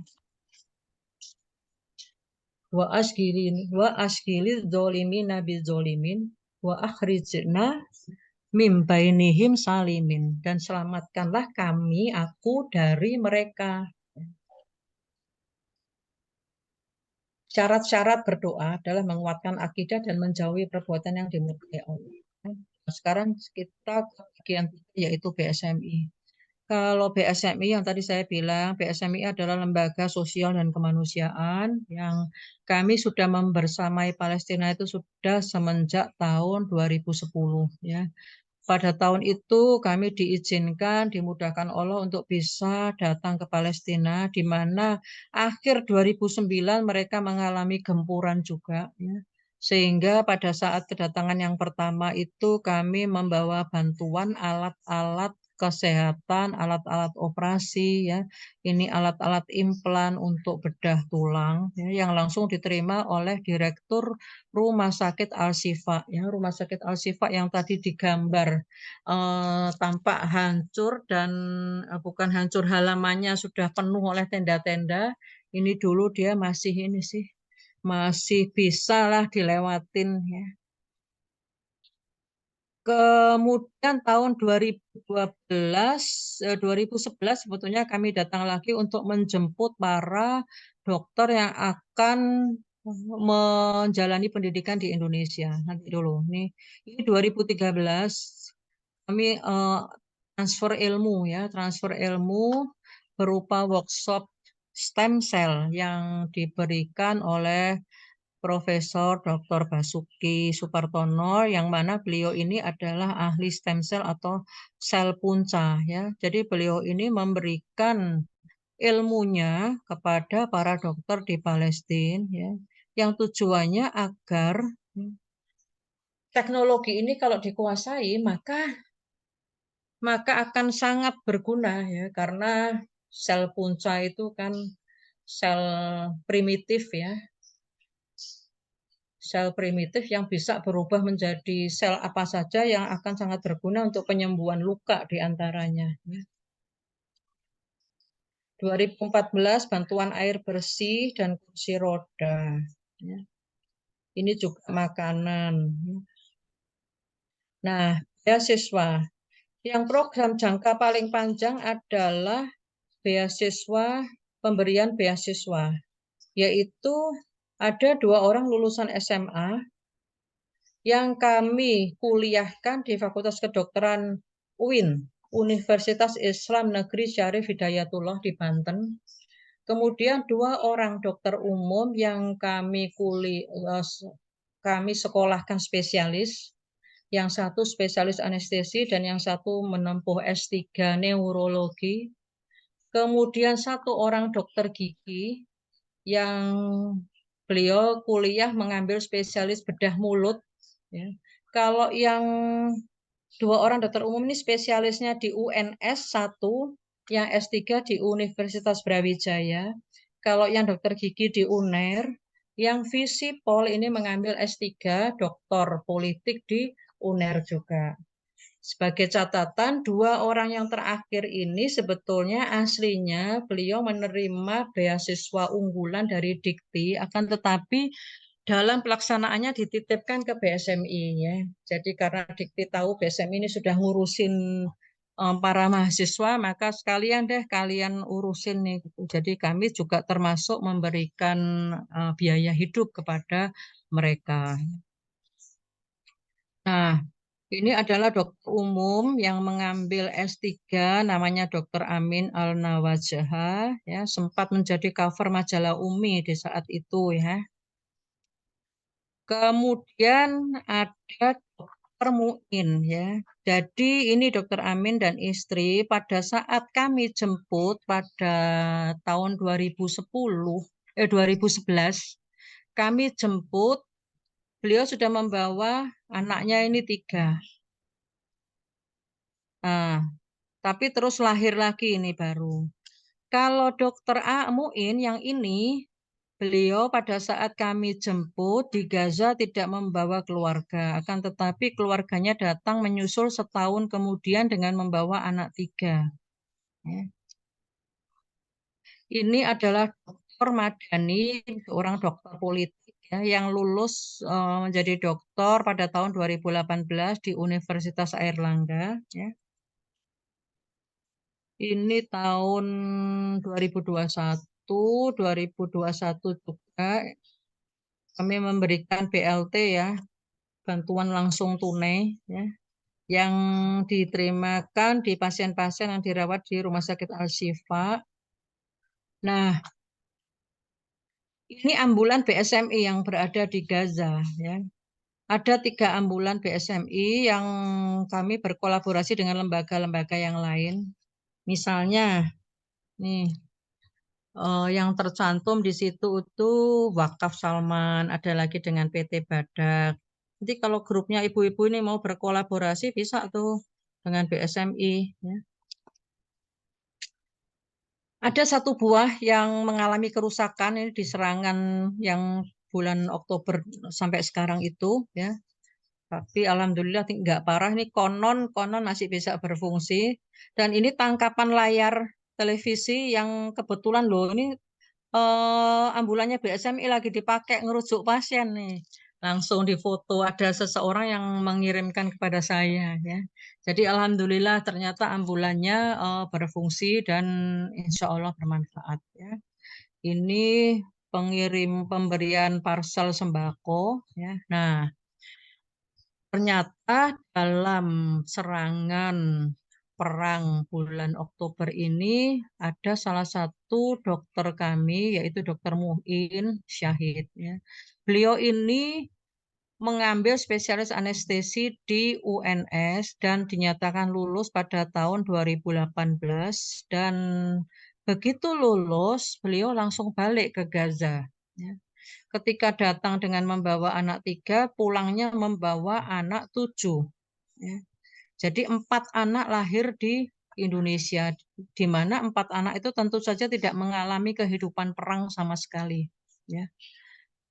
Saking dia itu bertanggung jawab harus balik ke Gaza, ya, anak-anaknya yang sudah besar, yang sudah bisa membandingkan antara Gaza dan beliau kan tinggal di Solo ya, tentu saja nggak mau, mereka berat ya, harus balik ke tempat yang banyak bom ya, banyak perang. Sempat ada dramanya pada saat itu, namun ya beliau tetap bersikeras untuk balik ke Gaza. Bahkan seharusnya ijazahnya itu keluar bulan Oktober, lulus bulan Agustus, ijazah keluar bulan Oktober, tapi karena beliau mendengar bahwa September pintu perbatasan itu dibuka, maka beliau pulang tanpa membawa ijazah. Ya. Karena belum tentu pintu perbatasan itu dibuka lagi pada bulan Oktober. Kita ketahui bahwa di Gaza itu terblokade, jadi tidak mudah, lintas batas itu tidak mudah. Ya. Qadarullah, beliau dipanggil Allah. Ya. Beliau dipanggil Allah. Ya, pada tanggal 7 November, hari Senin. Bukan 7, berarti 6. Ya, 6 November. Beliau yang setiap kami hubungi mengatakan selalu berada di rumah sakit, saya tidak bisa pulang. Ya, padahal anak istri sudah mengungsi. Istrinya pengen balik ke tempat rumahnya di Gaza City. Nggak boleh karena tidak aman. Pada hari itu, beliau itu pulang karena orang tuanya yang sudah sepuh masih berada di dalam rumah. Nah, beliau dibom di rumahnya. Ya. Betapa mirisnya karena keluarganya, anak-anaknya, dan istrinya semenjak ditinggal dari awal perang sampai dengan syahidnya, sampai dengan dimakamkan tidak ketemu. Ya. Jadi beliau ini syahid bersama keluarga besarnya, yaitu ayahnya, ibu tirinya, kakaknya, anak-anak dari kakaknya. Ya. Di gambar kanan ini adalah koper ya, yang sedianya kami akan mengirim bantuan alat-alat anestesi keperluan Dr. Muin yang bekerja di Rumah Sakit Kamal Adwan di Gaza. Namun karena terhalang oleh visa yang tidak kunjung keluar, akhirnya koper ini kami titipkan, kami serahkan kepada Bapak Dubes Palestina, Zuhair Al-Sun. Ya, untuk dibawa. Ini kita lihat ini box 7, artinya ada 7 koper yang penuh berisi alat-alat kesehatan. Ya. Begitulah Allah mengatur. Ini adalah testimoni yang saya dapat dari medsos tentang Dr. Muin ya. Ini ada gurunya anak-anaknya nih, pernah jadi anak-anak Dr. Muin pernah jadi murid saya di Taman Kanak-Kanak. Jadi anak-anak Dr. Muin ini sangat fasih berbahasa Indonesia, bahkan berbahasa Jawa. Bahkan bukan hanya bahasanya, tapi logat-logatnya bahasa Jawa. Jadi memang sangat membaur beliau ini. Ini adalah kedatangan para dokter itu waktu masih baru ya. Ini di tahun 2011 ya, dan ini adalah keluarga Dr. Muin. Kita lihat anaknya 7 ya, 1, 2, 3, 4, 5, 6, 7. Ini istrinya nggak kelihatan ya. Ketika akan pulang ke Gaza pada 2018 ya. Nah, tadi ada permintaan khusus dari Bu Ina. Apa benar Gaza itu waktu sebelum perang itu sebuah kota yang indah sekali? Betul ya. Saya mencantumkan di sini Gaza City di tahun 2011 yang memang benar-benar saya lihat. Kalau yang lebih indah dari ini banyak di medsos ya. Tahun 2011 itu kayak gini ya, ini mobil, ini TK ya, ini adalah gapura selamat datang masuk ke Gaza City ya, dan di pasar-pasar itu dijual pernik-perniknya Hamas ya. Jadi Hamas itu kalau dibilang teroris ya memang mungkin teroris dalam pandangan Israel, kalau dalam pandangan orang Gaza ya mereka itu adalah orang-orang kecintaan ya. Kita tahu sendiri ya, jadi ruqyahnya syaratnya apa? Harus hafal minimal 30 juz, harus 40 hari sholat subuh tidak pernah lewat berjamaah di masjid dan dibuktikan dengan surat rekomendasi dari imam masjid ya. Jadi memang mereka itu adalah kesayangan ya. Dan mereka terhadap anak kecil itu sangat sayang sampai dicium tangannya, dipeluk ya. Itu kesayangan ya. Ini alhamdulillah berkesempatan diterima oleh Perdana Menteri Ismail Haniyah. Ini bantuan BSMI untuk yang perang ini kami sudah lakukan 3 tahap. Yang pertama obat-obatan untuk di Jabalia. Ya. Kemudian yang kedua makanan siap saji. Ini satu piring begini bisa untuk 3 orang ya. 3 orang di Gaza. Kalau di kita bisa 5 orang, 6 orang nih. Ya. Yang tahap 3 ini bantuan medical support ya untuk Rumah Sakit Al-Shifa. Sayangnya kontak kami Dr. Mohammed yaitu penerima beasiswa yang sudah lulus, tadinya SMA dia sudah lulus jadi dokter dan balik ke Gaza ternyata terluka. Jadi sampai sekarang belum kontak lagi tapi baru sempat ngirim 1 foto. Beliau berjanji tenang aja sudah tersalurkan foto dan video lagi dibikin gitu. Terus ternyata lost kontaknya. Semoga beliau baik-baik saja karena dirawat di Rumah Sakit Indonesia di Gaza Utara yang sekarang kolaps itu. Ya.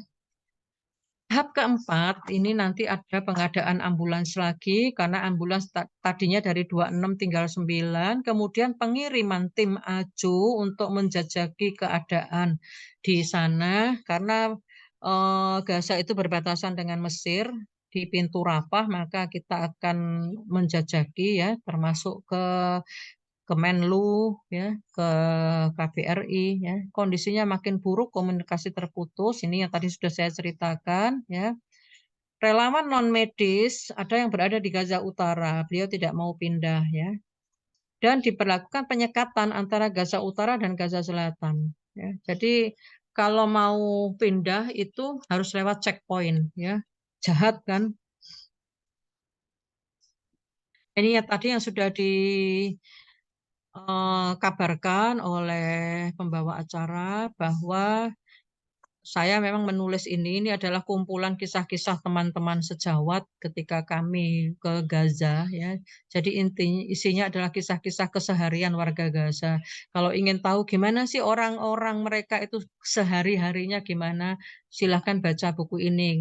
Dan harganya segini ya karena memang langsung transfernya ke rekening Palestina. Silahkan nanti dikoordinir oleh panitia ya. Nanti bisa berhubungan dengan saya. Nah, kalau mau lihat ini harus agak jauh ya. Ini mari kita selamatkan jangan sampai terjadi pemusnahan generasi di Gaza ya. Saya akhiri sampai di sini. Terima kasih jazakumullah khairan atas perhatiannya. Semua kebenaran milik Allah dan kesalahan adalah kesalahan saya. Saya mohon maaf dan beristighfar. Billahi taufik wa hidayah. Wassalamualaikum warahmatullahi wabarakatuh. Waalaikumsalam warahmatullahi wabarakatuh. Saya izin stop share ya. Umahat yang dirahmati Allah, demikian tadi pemaparan yang cukup komplit dari Dr. Prita bagaimana tentang kondisi Gaza dari tahun ke tahun. Dan semoga dengan pemaparan tadi itu bisa menyamakan persepsi kita semua sehingga tidak termakan oleh propaganda yang mungkin diluncurkan oleh pihak Zionis sehingga membingungkan kita yang awam gitu ya. Jadi semoga dengan ini akan mempersatukan kita sebagai umat Islam bahwa sesungguhnya kita itu adalah satu tubuh gitu. Satu tersakiti maka seluruh tubuh adalah terikut tersakiti. Baik, selanjutnya kita akan memasuki sesi tanya jawab. Kami persilahkan kepada audiens semua yang ingin bertanya bisa langsung dengan menyalakan icon raise hand ataupun bisa juga dengan menuliskan pertanyaan di kolom chat. Monggo kami persilahkan.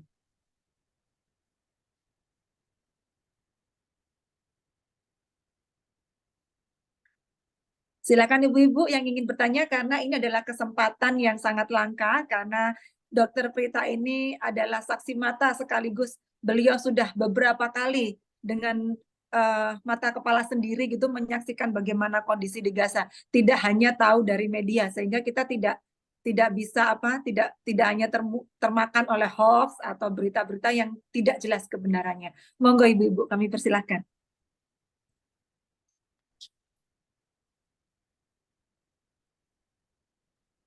Sambil menunggu pertanyaan, mungkin boleh izin bertanya, nggih Bu Dokter? Oke, silahkan. Berkenaan dengan ini Bu Dokter, bagaimana jika produk-produk yang kita sudah terlanjur gunakan selama ini itu, misalkan nih, tadi kan sudah termasuk itu ya, ada sepatu, misalkan Nike, Puma, kemudian ada produk-produk yang bukan habis pakai gitu Dokter. Kalau produk habis pakai mungkin kita bisa stop, nggak beli lagi gitu untuk pembelian selanjutnya. Tapi bagaimana dengan produk-produk yang nggak habis pakai atau pemakaiannya itu lama gitu, itu gimana Dokter?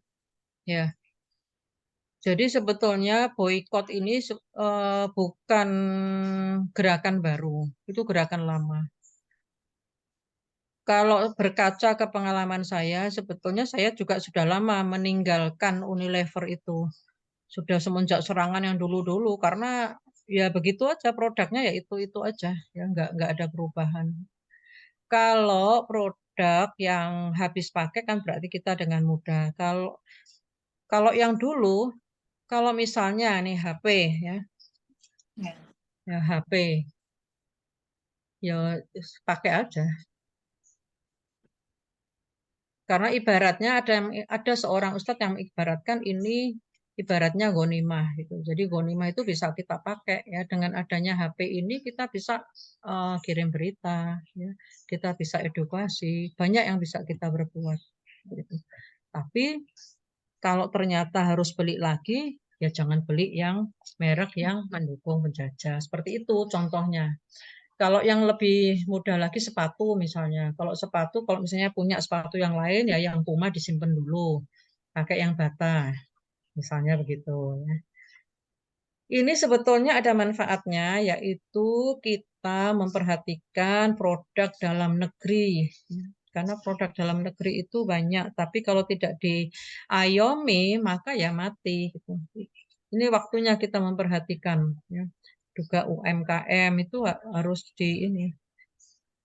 harus diberikan ruangan, harus diunggulkan. Kalau saya begitu Bu Sulis.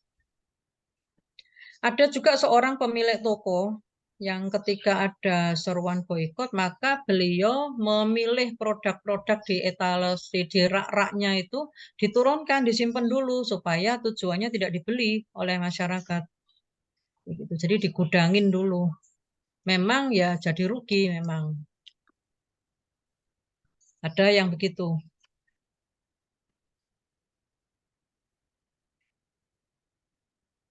Baik, sambil menunggu ada lagi dari peserta yang ingin bertanya. Nah, ini sudah ada yang masuk dari kolom chat, Bu Dokter. Yeah. Assalamualaikum Dokter, saya Nita dari Makassar. Melihat aksi waktu di Monas kemarin, ada kehadiran Bu Menlu dan beberapa petinggi politik lainnya. Adakah pengaruh mereka membuat Indonesia bisa menekan Israel secara politik di mata dunia? Nah, ini bagaimana ini menurut pendapat Bu Dokter? Ya, terima kasih. Makassar juga ramai ya. Monas kemarin memang ada kehadiran Bu Menlu ya. Jadi setiap orang itu kan berbuat sesuai dengan amanahnya yang diemban atau sesuai kafaahnya. Ya. Kalau penulis ya nulis ya. Kalau anggota dewan ya dia berbicara di forum. Menlu juga begitu. Ya. Kalau peran dari Menlu yang terakhir yaitu mengevakuasi keluarga WNI 2 keluarga itu memang cukup signifikan ya, kami salut ya, berterima kasih ya. Tujuan mereka keluar adalah untuk melindungi masa depan anaknya ya. Dan memang karena warga negara asing kan masih warga negara Indonesia itu begitu. Jadi memang harus begitu. Namun sekarang dengan kondisi yang sudah lebih dari sebulan dan maka makin masif, ya, maka demo-demo, ya, kemudian kutukan, kecaman, itu tidak cukup lagi. Harus ada gerakan yang lebih lebih besar lagi untuk menekan. Ya, apalagi Indonesia saat ini kalau nggak salah sedang dapat giliran ya jadi anggota Dewan Keamanan. Indonesia ini juga menjadi ketua Dewan Hak Asasi Manusia di PBB. Jadi itu harus lebih dikencangkan lagi. Kalau ibu-ibu gimana gitu? Ibu-ibu bisa aja main di jarinya masing-masing. Yang bisa nulis-nulis, yang bisa berbicara, berbicaralah di majelis taklim, di komunitas-komunitas. Minimal memberikan pandangan yang benar. Menimbulkan semangat kebersatuan, menimbulkan semangat untuk membela Palestina. Itu. Boikot juga bisa, sangat bisa dilakukan oleh ibu-ibu. Dan boikot itu bukannya nggak ada artinya, ada. Kan kita ngelihatnya sedunia ya, sahamnya turun ya, yang tutup juga banyak. Memang ada sih yang bersuara begini, kan kasihan tuh pegawainya, kan berarti di PHK gitu ya. Nah itu sebetulnya sama saja dengan pegawai pabrik rokok. Rokoknya merusak kesehatan. Tapi kalau pabriknya ditutup, pegawainya gimana ya? Sebetulnya Indonesia itu sangat banyak lapangan kerja. Ya, kalau memang niat, ya itu bisa. Ya, tentu saja buat apa ada Kementerian Tenaga Kerja, ada Kementerian UMKM, ya itu tugasnya. Apakah Baik, pengaruh mereka bisa membuat Indonesia bisa menekan Israel secara politis di mata dunia? Bisa saja, karena Indonesia itu penduduknya besar. Asalkan yaitu jangan di depan tidak ada hubungan diplomatik, di paspor ditulisi, paspor biru ditulisi, paspor ini tidak berlaku untuk Israel, tapi di belakang main perdagangan. Perdagangan antara Indonesia dan Israel itu cukup tinggi. Ya.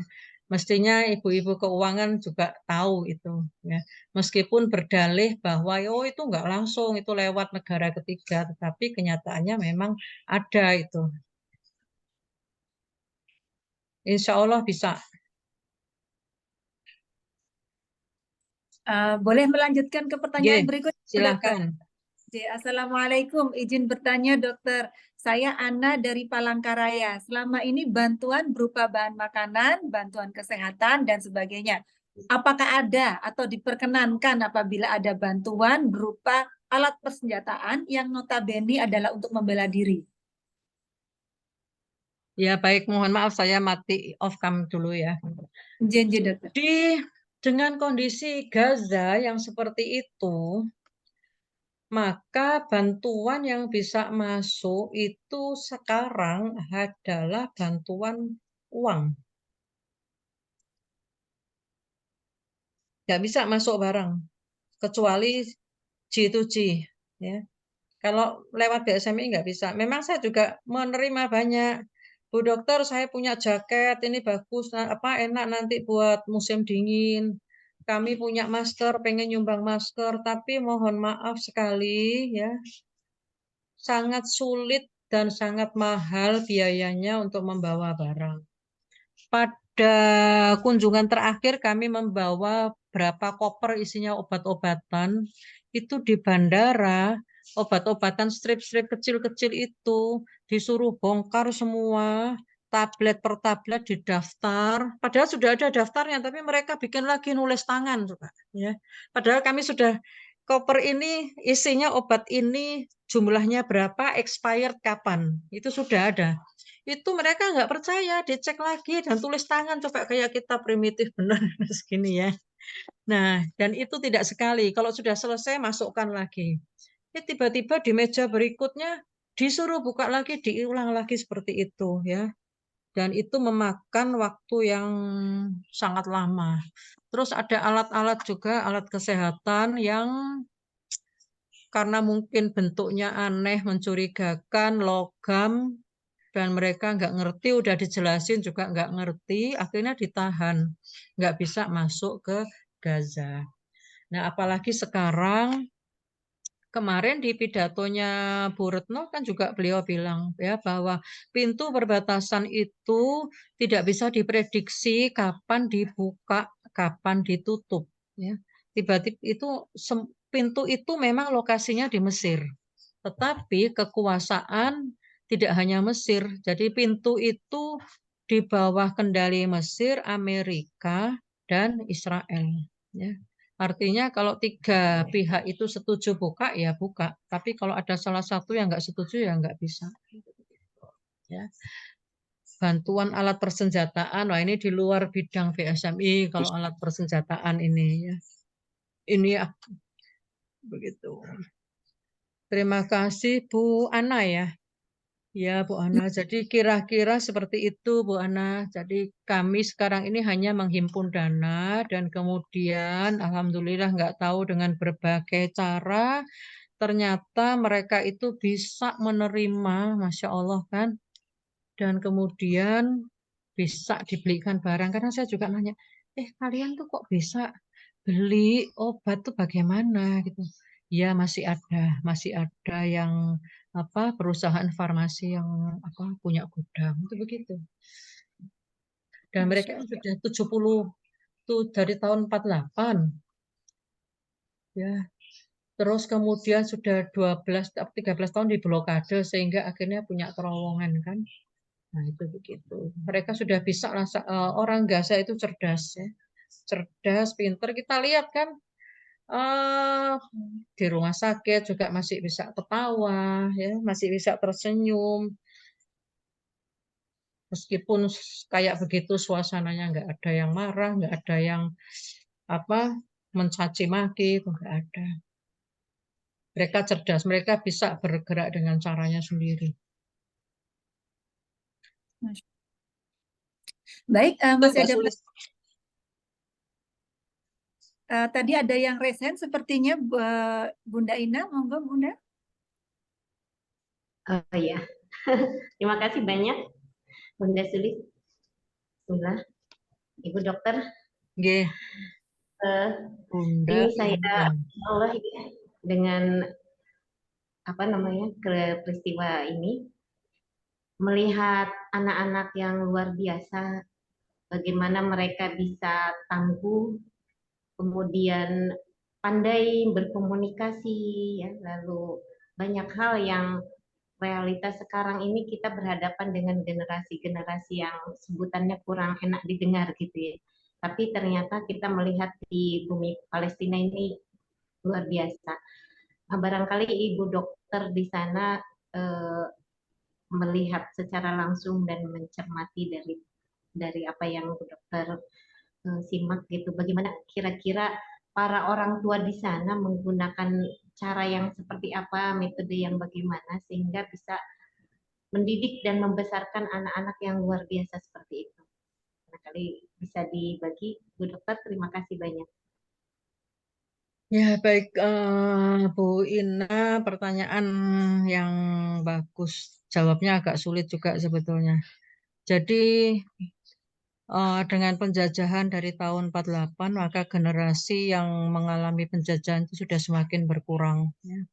Kemarin ada salah seorang pengungsi yang sudah berusia 90, berarti dia ini mengalami 2 kali nakbah. Ya, nakbah yang pertama, pengusiran yang pertama, dan ini pengusiran yang kedua. Tapi rata-rata generasinya sudah generasi muda, ya, yang mana mereka itu lahir sudah dalam kondisi terjajah. Dan tidak ada pelarian lain kecuali kepada Allah. Ketika saya tanya kepada kenalan saya, kalau kalian ini ada bom ya, karena mereka itu ya situasinya kan berada di dalam rumah. Mereka mendengar bom. Ya. Kalau mereka lihat dari jendela bahwa bom itu sudah kena hanya beberapa blok saja dari rumahnya, maka itu pertanda harus mengungsi, harus keluar dari rumah itu. Terkadang memang ada peringatan untuk segera keluar karena gedung ini mau dibom gitu. Tapi antara peringatan dan jatuhnya bom itu sangat tidak memungkinkan untuk lari karena kan bertingkat tinggi ya. Itu begitu. Kalau mereka mendengar bom, maka ya sudah peluklah anak-anak itu, terus kita berzikir bersama. Dan ada satu surat yang menjadi favorit untuk dibaca, itu adalah surat Al-Waqiah. Kalau ada serangan-serangan begitu, aku membaca Al-Waqiah. Dan mereka memang ada syekh-syekh, karena memang Palestina ini kan bumi para nabi, jadi ya otomatis gen dari para penduduknya itu beda ya.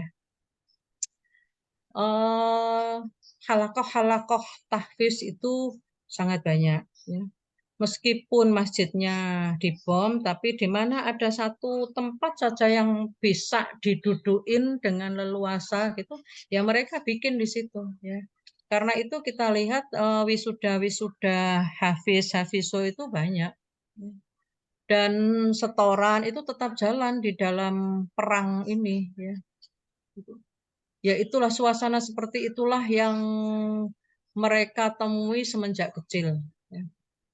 Tetapi bagaimanapun juga warga Gaza itu adalah manusia biasa, bukan malaikat ya.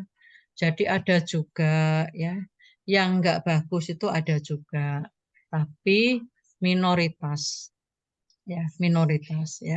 Yang depresi ada ya, yang sakit jiwa ada, yang pertengkaran suami istri gara-gara ini ada, tapi tidak dominan. Seperti itu. Itu yang saya tahu ya.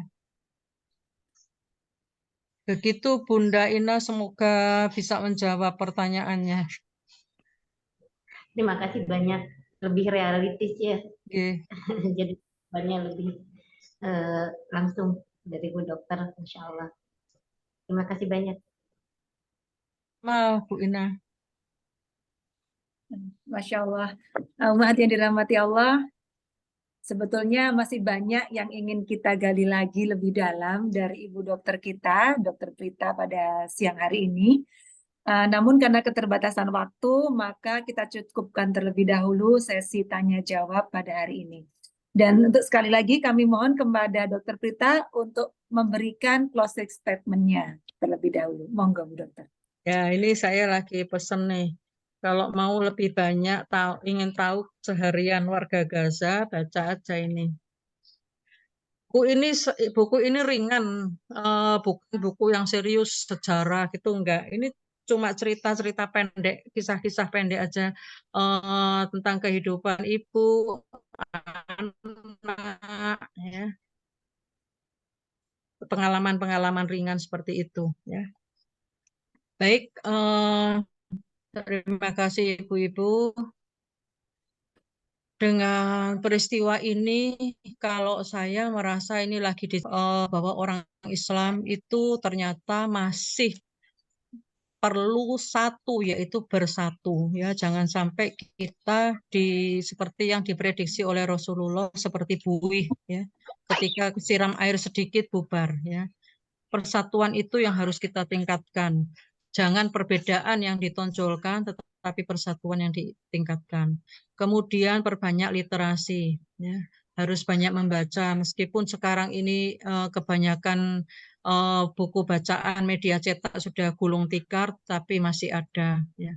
Usahakan membaca, kemudian meningkatkan interaksi dengan anak ya, sehingga mengurangi interaksi mereka dengan gadget.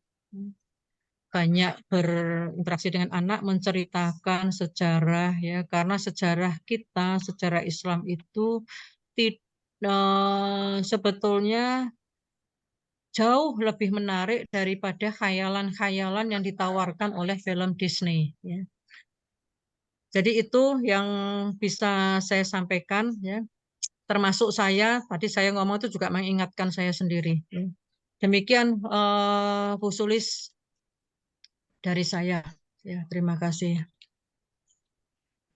Jazakillah khairan kepada Ibu Dr. Prita yang sudah hadir pada siang sampai dengan sore hari ini, yang sudah membersamai kita pada ruang ngaji ke-22.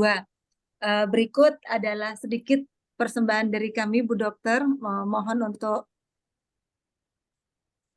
dari tim untuk menayangkan. Nah, sedikit tanda cinta dari tim KBM. Kami Masya berterima kasih. Allah. Jazakillah khairan Ibu Dokter. Terima Semoga kasih. sudah Ibu Barakallah. pada hari ini bermanfaat, insya Allah bermanfaat bagi kita semua.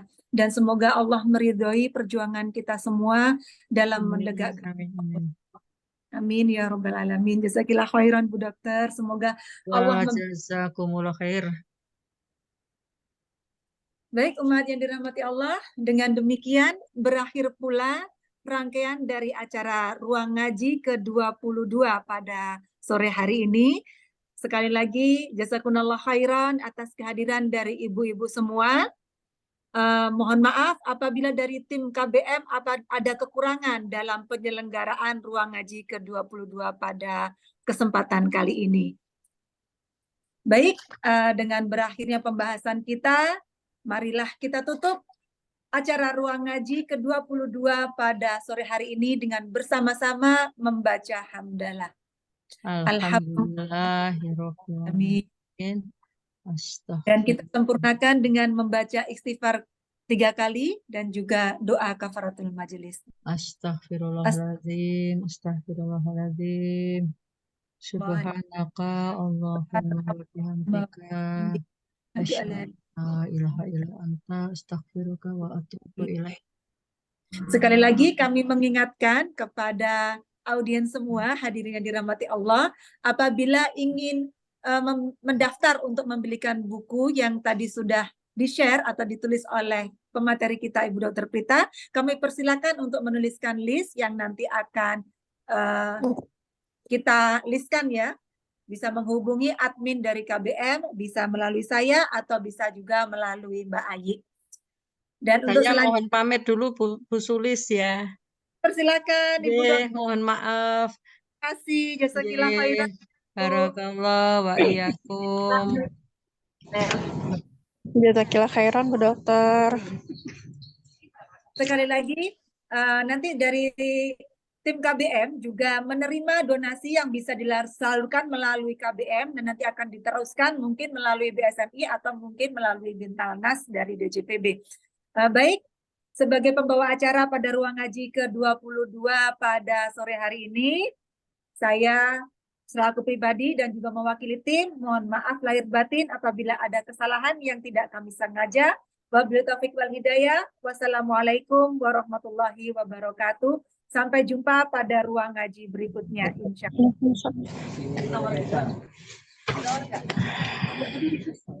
Buat semuanya. Amin, Mbak Sulis. Jazakillah khairan Mbak Sulis. Mbak yang lain. Assalamualaikum. Assalamualaikum. Jazakillah khair Bu Sulis.